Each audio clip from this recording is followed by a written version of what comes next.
Dans le cadre de l'atelier prototypage des systèmes embarqués, on va démarrer une formation sur le logiciel SolidWorks 2012 et on va commencer un premier TP où est-ce qu'on va créer ensemble le moteur pas à pas NEMA 17. Donc on va démarrer par l'appui sur Nouveau, ensuite on va sélectionner Pièce, donc un nouveau document SolidWorks. Ensuite on a le choix entre plan de face, plan de dessus, plan de droite. On va choisir plan de face, très bien. Maintenant, au niveau de ce plan de face, on va essayer d'ajouter un rectangle. Donc, je sélectionne là au niveau de menu esquisse, rectangle par son centre. Voilà. Donc, je vais sélectionner le centre de mon plan de face. Et ensuite, là, on va créer ce rectangle. Dans notre cas, là, je vais appuyer sur Échappe là, pour qu'on arrête la création de ceci. Ensuite, on va préciser c'est quoi les dimensions de notre base du NEMA 17. Donc là, on va préciser que c'est 42. Donc normalement, c'est un carré. Donc avec les cotations intelligentes, là, je sélectionne l'arête. Ensuite, je vais préciser aussi 42. Donc là-bas, c'est 42. Des deux côtés, là, des quatre côtés, disons. Ensuite, ce qu'on va faire, on va faire une extrusion. Et ceci, c'est à travers le menu fonction. Ensuite, base slash bossage extrudé. Et là, on va préciser c'est quoi la profondeur. Donc là, on va préciser que c'est 9,4 millimètres. Et ensuite, on valide là notre extrusion. Maintenant, on va ajouter un chanfrein. On va sélectionner les côtés de notre objet, de notre pièce. Et au niveau de la distance, on va préciser que c'est 5 millimètres. Voilà. Donc ça, c'est le premier chanfrein. Maintenant, je vais sélectionner les autres arêtes. Donc, on va sélectionner les bords de notre pièce. Donc, on a 4 bords. Voilà, donc on va ajouter un de ce côté et le troisième. Et par la suite, avec la roulette de la souris, donc je vais essayer de faire une petite rotation de notre pièce. Et on va sélectionner le quatrième. Et comme vous voyez là au niveau des paramètres de chanfrein, on a 4 arêtes. J'appuie sur valider et notre objet donc, est généré. Ce qu'on va faire maintenant, on va sélectionner donc, cette surface. Ensuite, on va appuyer sur Normal A. Et là, ce qu'on va faire, on va créer une esquisse. Voilà, on va créer cette esquisse et ce qu'on va faire, on va convertir, les entités. On va sélectionner là l'option, heu, sélectionner une chaîne. Donc ce que je vais faire là, je vais sélectionner la face A et ensuite là, on va faire une petite modification, sur, cette nouvelle esquisse. On va la modifier un peu en créant une ligne. Donc, cette ligne, on va préciser que, sa dimension, normalement, elle doit être parallèle à celle, heu, auquel elle est décalée. Donc, je sélectionne les 2. Ensuite j'appuie sur, l'option parallèle. Donc les 2, ils seront parallèles maintenant. Ensuite là, suite, en utilisant la cotation intelligente, on va préciser que la dimension de cette ligne, c'est de 9 millimètres. Voilà.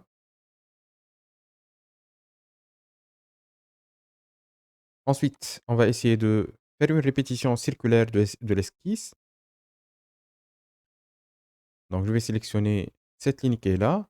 Ensuite, je vais sélectionner là, le centre et voilà.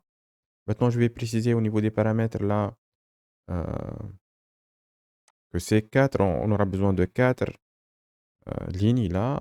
Voilà, donc c'est généré. Ensuite, je vais préciser là, la dimension de ce côté-là.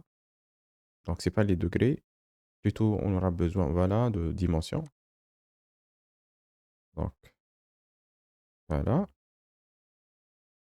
Maintenant, on va essayer d'ajuster les entités. Où est-ce qu'on va couper, les bords dont on n'aura pas besoin.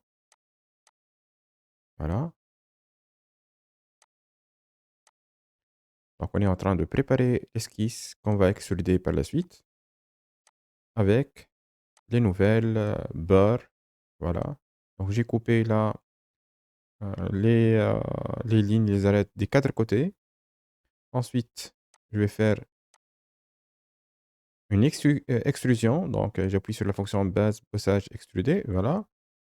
Et je vais préciser là au niveau de la profondeur, ça sera de 21,2 millimètres et je valide. Comme vous voyez là, c'est la partie dont on a défini, c'est elle uniquement qui a été extrudée.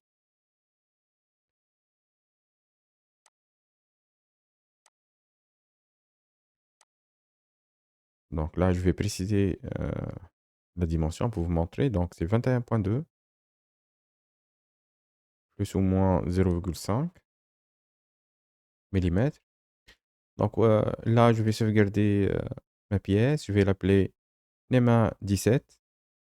Donc bien sûr, il faut créer un dossier là qui va euh, contenir cette pièce. Je vais sélectionner la face du haut. Ensuite, j'appuie sur la fonction normale A. Et par la suite, je vais créer une esquisse. Et au niveau de cette esquisse-là, je vais convertir les entités. Donc, je vais préciser là euh, les arrêts qu'on va projeter par la suite. Et au niveau de sélection, on va choisir là, au niveau de boss extrude 1, on va l'ouvrir là pour récupérer l'esquisse 1, donc qui est celle du bas. Donc, comme vous voyez là, c'est celle du bas qui est sélectionnée. Et là, on va appuyer sur valider.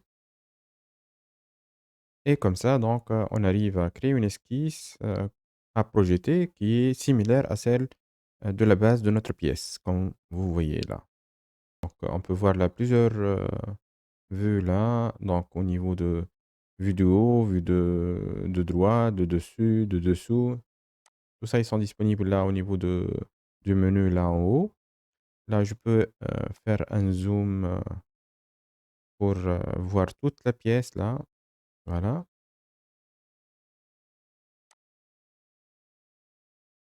Et là, on va choisir là l'option plan A et on va convertir les entités. Et là, on va préciser c'est quoi la partie dont on va faire l'extrusion par la suite. Donc, je vais sélectionner là les bords et non pas là les faces. Voilà. Et je vais sélectionner, donc cocher l'option sélectionner une chaîne et je vais valider. Donc maintenant, ce qu'on va faire, on va sélectionner la fonction base bossage extrudé et on va lancer une extrusion.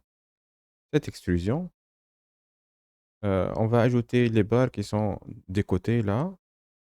Vous voyez là, je suis en train de sélectionner les faces, que ça soit extrudé aussi. Et comme ça, on aura donc, si on précise au niveau de profondeur là, 9,4, normalement c'est ça la valeur de la base qui est en bas. Donc, on aura une partie de la pièce qui est similaire à celle du base. Donc, le haut qui est similaire à celui de la base. Donc là, c'est notre objet de base sur lequel on va travailler. Comme vous voyez là, je sélectionne maintenant la face et ensuite j'appuie sur Normal A et on va créer une nouvelle esquisse là. Au niveau de cette esquisse, ce qu'on va faire, on va ajouter rectangle et là, faites attention, c'est pas par le centre mais par les sommets. Je vais préciser c'est quoi la distance ou bien la largeur là de mon rectangle. Je vais ajouter un point là au niveau du centre pour ajuster le rectangle par rapport au centre de ma pièce. Donc je vais sélectionner les deux là et par la suite, je vais appuyer là sur vertical pour que le rectangle soit ajusté verticalement avec le centre et je vais préciser que la hauteur, ça sera de 4 millimètres. Donc là, au niveau de fonction, on va faire une extrusion à travers base passage extrudé. Et si on fait une petite rotation là, comme vous voyez là, l'extrusion s'est fait dans le sens inverse, donc il faut inverser le sens, là, la direction. Et ensuite, on va préciser là, c'est combien euh, la profondeur. Donc dans notre cas, ça sera, on a mis 4, 4.4 au niveau de l'extrusion. Je vais sélectionner cette face, ensuite normal A, et là, on va créer une esquisse. Voilà, donc l'esquisse est créée. Et au niveau de cette esquisse, ce qu'on va faire, on va créer un deuxième rectangle par sommet et on va le mettre là en bas du rectangle qu'on a créé tout à l'heure. Bien sûr, toujours, il faut s'adapter au modèle physique que vous avez. Donc, on est en train de régénérer le modèle du moteur pas à pas NEMA 17. Donc, je vais sélectionner là les arrêts et je vais préciser qu'ils seront positionnés de manière linéaire. Donc là, cet arrêt avec ce deuxième aussi, ça sera rendre collinéaire. Et le bas là, du rectangle, on va le rendre collinéaire avec la base de notre pièce. Voilà, donc au niveau de 9.4 millimètres. Très bien.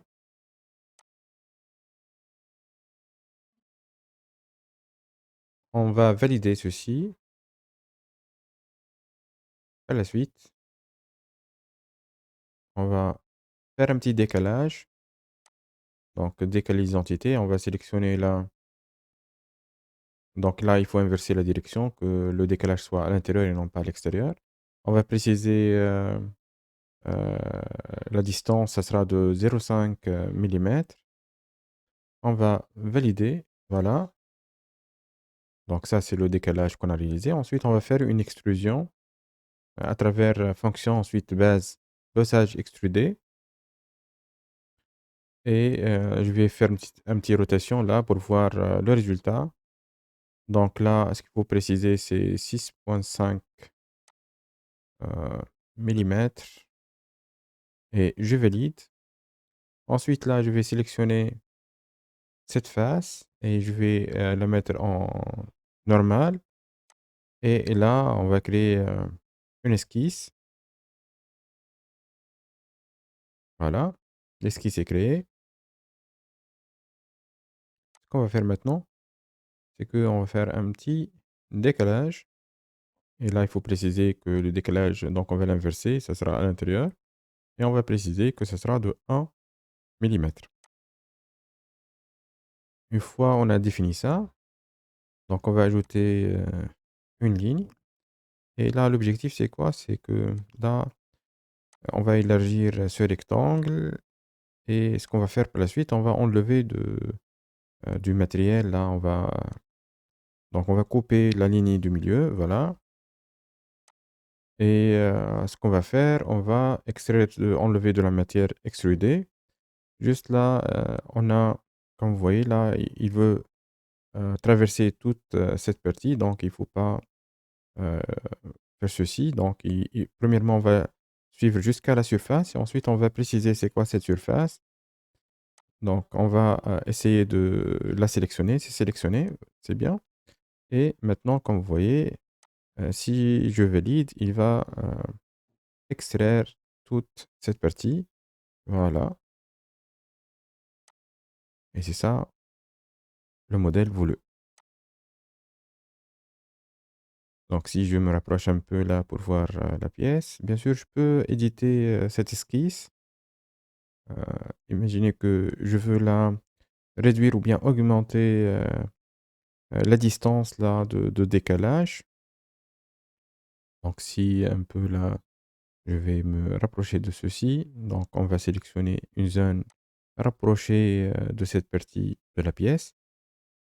Et là, j'appuie sur échappe là pour que la fonction zoom disparaît. Ensuite, je vais cliquer là au niveau de distance. Voilà, et au niveau de distance, là, je vais préciser que c'est pas 1 millimètre. Je peux augmenter le décalage, je vais mettre 2 là. Bien sûr, toutes ces mesures doivent être récupérées ou bien à partir d'un datasheet. Et si vous n'avez pas le datasheet de l'objet à concevoir, donc il faut utiliser un pied à coulisse là et mesurer tous les composants de votre pièce. Donc, je valide l'esquisse. Donc, comme vous voyez, c'est possible de modifier les esquisses après avoir été validé. Ensuite, on va sélectionner cette face. On va sélectionner celle de milieu là. Et ce qu'on va faire, on va créer une esquisse. Et à l'intérieur de cette esquisse, ce qu'on va faire, on va créer des rectangles là qui présentent les 4 pins qui se trouvent au niveau du moteur pas à pas NEMA 17. Donc, on va utiliser là au niveau de l'esquisse, on va utiliser rectangle par sommet. On va essayer de créer un rectangle. Ensuite, on va euh, éditer ces paramètres. Donc, on va indiquer là c'est quoi la largeur. Donc, c'est 1,5 mm. Et là, ça sera 1 mm au niveau de la hauteur. Par la suite, là, avec cotation intelligente, on va préciser c'est quoi la distance des arrêts par rapport au beurre là. Donc, je sélectionne ces deux arrêts. Ensuite, j'indique que ça sera 1,4. Et entre cet arrêt et celle du deuxième, là, je vais préciser aussi qu'il sera 1,4 mm. Donc, ça, c'est la distance des beurres. Maintenant, ce qu'on va faire, on va essayer de répliquer cette esquisse de manière linéaire. Donc, je vais sélectionner les 4 bords du rectangle. Et ensuite, là, on va préciser que le nombre, ce sera 4 parce qu'on aura besoin de 4 euh, rectangles. Et par la suite, on va indiquer c'est quoi la distance entre ces rectangles. On va voir là. Si je mets 1,5 mm, vous voyez qu'ils sont très rapprochés. Si je mets 2 là, ils vont s'éloigner un peu l'un de l'autre. Et si je mets 3,5, normalement 3,5, c'est bien. Voilà. Donc je peux modifier même, ajuster la distance de la première par rapport au beurre là, au lieu de 1,4, je peux mettre là 1,5 millimètres. Donc on va lui ajouter là un 0,1 millimètre et normalement, c'est validé. Donc ce qu'on va faire maintenant au niveau de fonction, on va faire une extrusion, de l'esquisse et là au niveau de l'extrusion, donc comme vous voyez, par défaut c'est 6,5 millimètres. Mais juste là, on va le mettre en bas parce que les pins là, ils sont un peu cachés. Euh, donc on va mettre uniquement 6 millimètres et on va valider notre fonction d'extrusion de matière. Voilà, donc notre moteur pas à pas, il commence là à avoir forme. Maintenant, on va sélectionner la face du haut et on va utiliser Normal A. On va créer une nouvelle esquisse. Et dans cette esquisse-là, ce qu'on va faire, on va créer un cercle. Donc, je vais cliquer sur le centre. Ensuite, je crée un cercle de dimension qui n'est pas très importante. Par la suite, au niveau de cotation intelligente, on va préciser que ça sera le diamètre de 22 millimètres. Au niveau de fonction de base bossage extrudé, donc on va faire une extrusion et on va donc préciser que la profondeur sera de 2 millimètres. On va valider. Voilà. Maintenant, on va sélectionner cette face. Et ce qu'on va faire, on va, comme d'habitude, appuyer sur Normal A. Ensuite, on va créer un esquisse. Donc, bouton droit et esquisse. Et là, ce que je vais faire, là, je vais créer un deuxième cercle. Je sélectionne le centre. Donc, il faut que, voilà, j'appuie sur le cercle. Et ensuite, par cotation intelligente, on va sélectionner ce cercle et le diamètre, ce sera de 5 millimètres. Voilà, je valide. Maintenant, au niveau de fonction, je vais faire une extrusion et je vais préciser que la profondeur sera de 18 millimètres. Voilà, donc là, c'est la partie sortante du moteur pas à pas. Où est-ce qu'on va attacher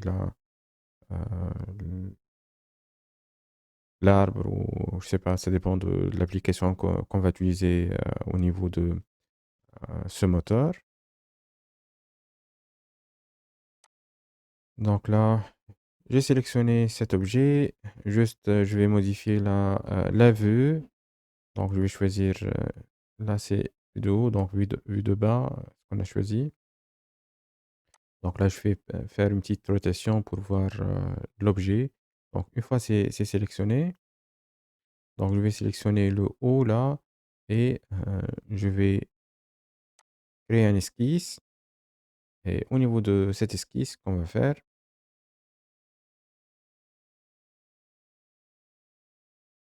donc on va essayer de convertir l'identité. Donc là, on va préciser qu'on va créer une projection, mais cette projection, ça ne sera pas sur la totalité de la surface, mais uniquement sur une partie de cette interface.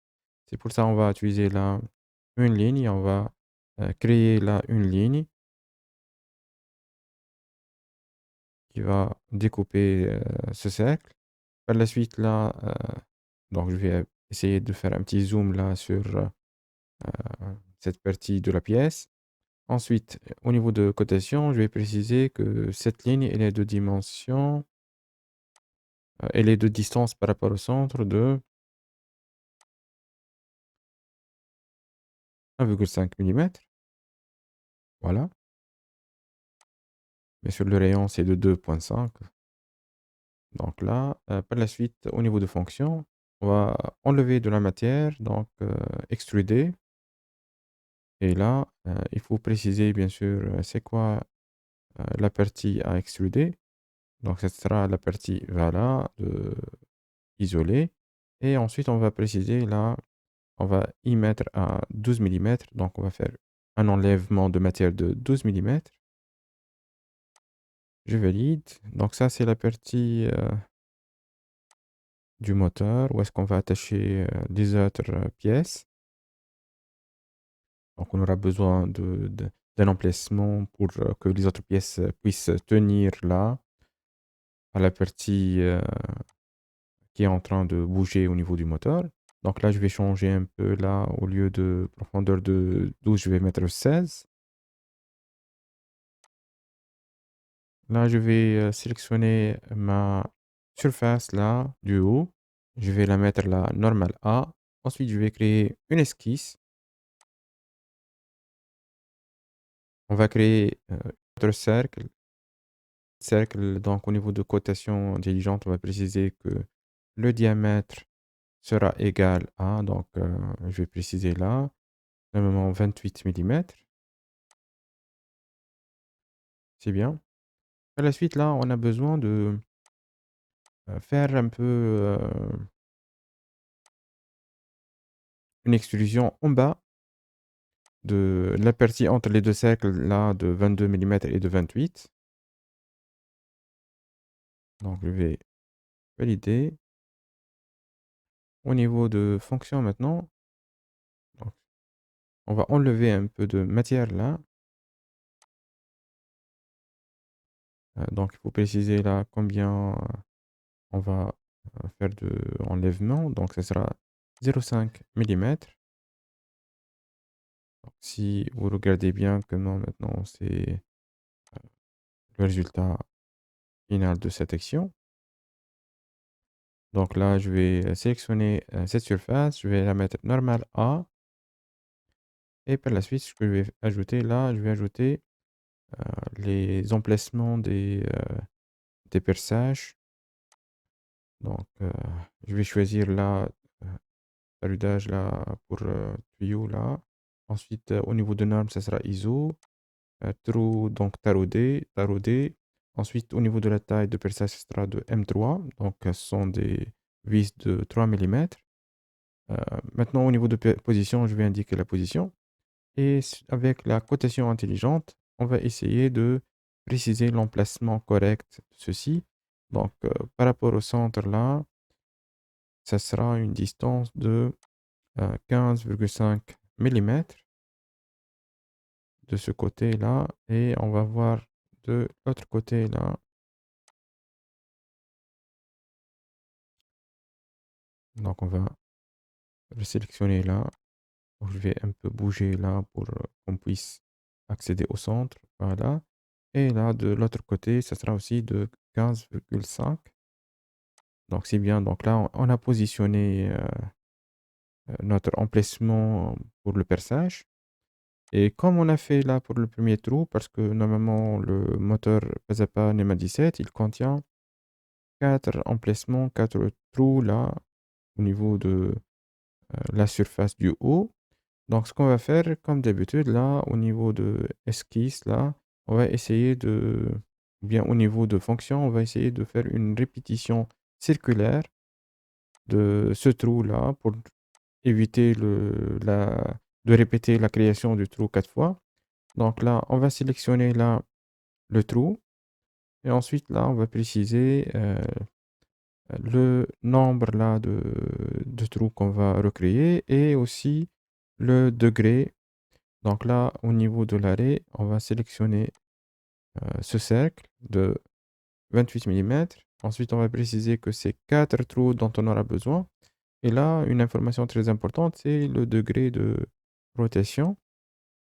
Donc, il faut préciser là, euh, normalement, si je mets 360, ils seront au même placement.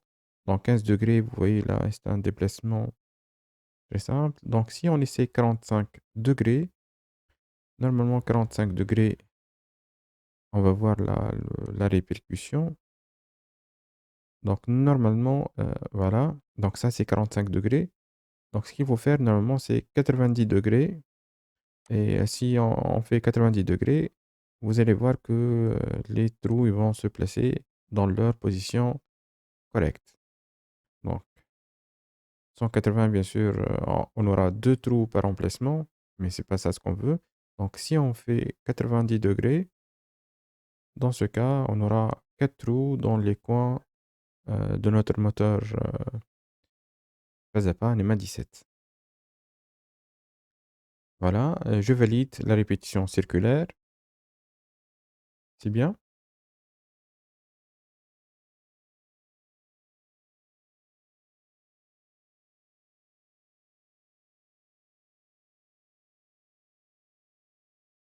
Maintenant, si on essaie là de voir la pièce, voici la pièce.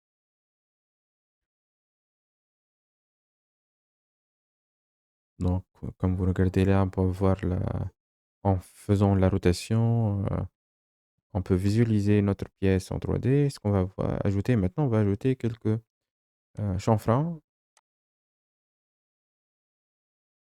Voilà, on va sélectionner les arêtes. Où est-ce qu'on va faire ceci? Et au niveau de la distance, normalement, on va mettre 0,5. On va ajouter un chanfrein de 0,5.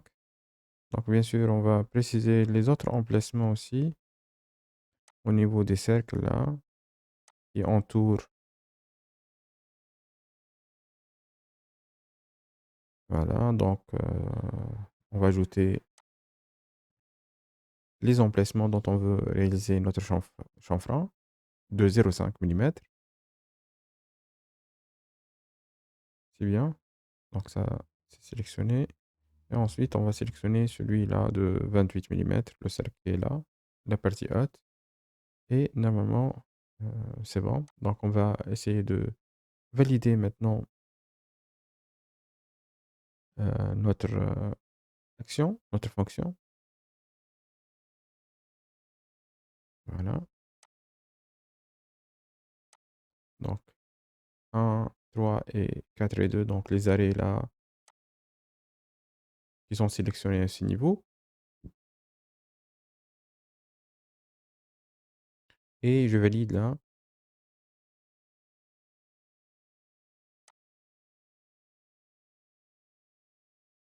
c'est bien. Voilà. Donc,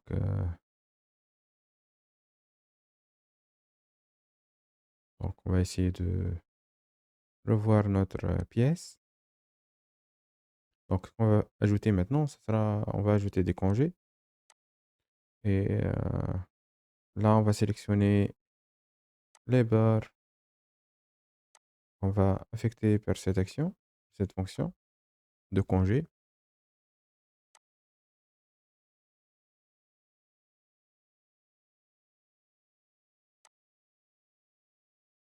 Donc, on va sélectionner tous les côtés là, ces emplacements au niveau des côtés.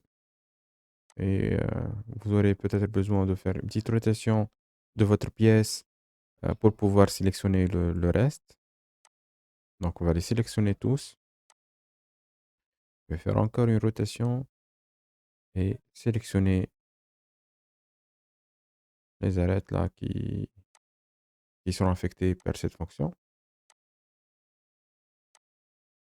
Et il nous reste maintenant le quatrième côté là.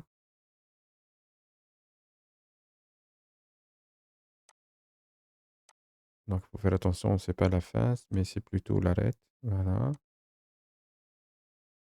très bien. Et par la suite, je vais valider. Voilà, notre pièce est bel et bien là, près d'être terminée.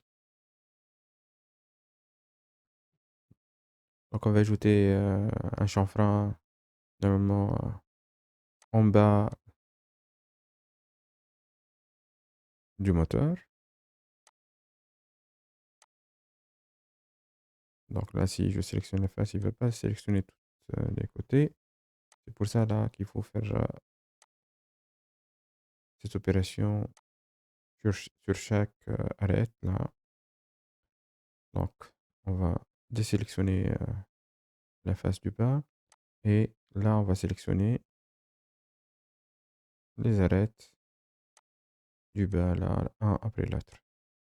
Comme vous voyez là, au niveau des paramètres de chanfrein, les arêtes sont ajoutées là. Et on peut voir là le rendu sur notre pièce finale. Donc, c'est sélectionné, c'est ça. Celui-là. Et ce qui nous reste là, il nous reste une. Kif kif là, on va faire les bords du haut. Donc, on va ajouter un chanfrein de 0,5 mm.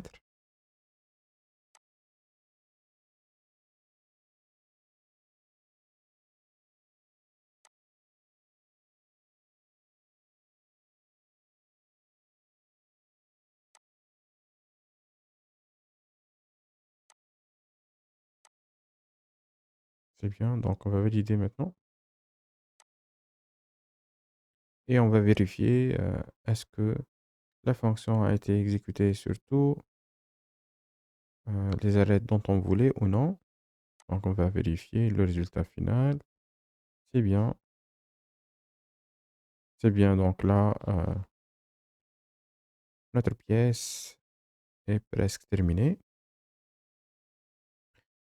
Là, ce qu'on va faire maintenant, on va essayer de sélectionner notre pièce et on va lui ajouter donc une apparence. On va lui modifier l'apparence. Et là, au niveau de couleur, on va choisir la couleur gris foncé. Et voilà le résultat. Donc, bien sûr, ça, il a changé la couleur de toute la pièce. Mais bien sûr, sachez qu'on peut là, on peut modifier chaque fonction réalisée par. Donc, si par exemple je sélectionne l'extrusion, la bosse extrude numéro 8, je peux changer son apparence en appuyant là au niveau de ceci. Et là, on va la mettre là à la couleur blanche. Voilà, je valide.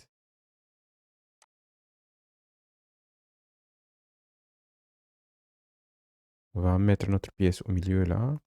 Et comme vous voyez là, je vais sélectionner les faces, les autres faces là, qui seront mis en couleur blanche. On va vérifier. C'est bien, c'est sélectionné. On va faire un tour de tout ça. Voilà. Donc, je vais valider cette couleur sur toute cette partie de la pièce là. Ensuite, on va cliquer à un ajustement de zoom. Ce qui nous reste là, ce sont les couleurs là maintenant des pins. Bien sûr, là, on peut ajouter un ombre à l'image pour la rendre là de meilleure qualité en simulant là que notre pièce est sous l'effet d'une source de lumière là. Donc, comme vous voyez là, vous avez plusieurs choix ou bien plusieurs options là. Et donc, vous pouvez cliquer sur chacune de ceux-ci et voir comment donc se comporte votre pièce et comment sera la visualisation de la pièce. Voilà, donc ce qu'on va faire maintenant, on va un peu voir la pièce de tous les vues là, on a les perspectives là. Donc, à vous de tester ceci. Donc là, c'est la vue isométrique, dimétrique. Donc, voilà. Maintenant, ce qu'on va faire, on va essayer de changer les couleurs des pins là. Donc, je vais faire un zoom sur cette partie de la pièce. Ensuite, je vais sélectionner là une face et j'appuie sur apparence. Et comme vous voyez là, on peut affecter à une face là une couleur bien déterminée. Et là, je vais colorier là cette face et faire un tour sur tous les autres faces là. Donc, on va les sélectionner pour leur donner cette couleur rouge. Donc là, juste avec une petite rotation de la pièce pour que ceci, ça vous facilite là l'accès aux autres surfaces.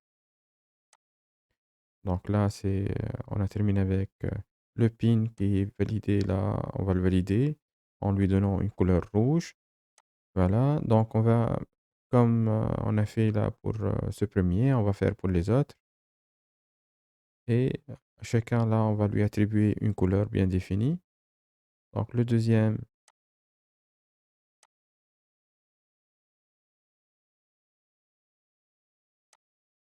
on va le rendre de couleur vert.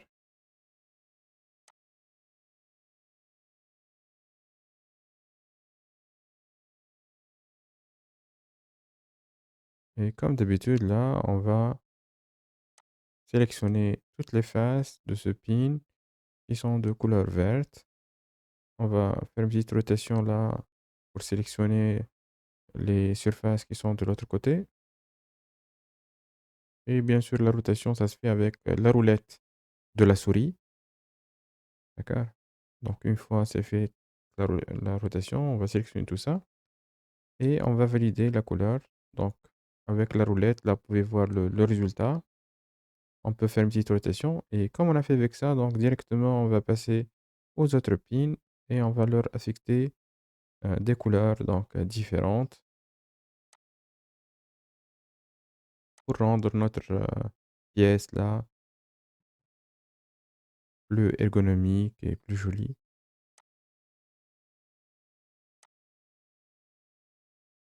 Kif kif là, j'ai fait une rotation pour pouvoir sélectionner les autres surfaces. Donc celui-là, je l'ai mis de couleur grise.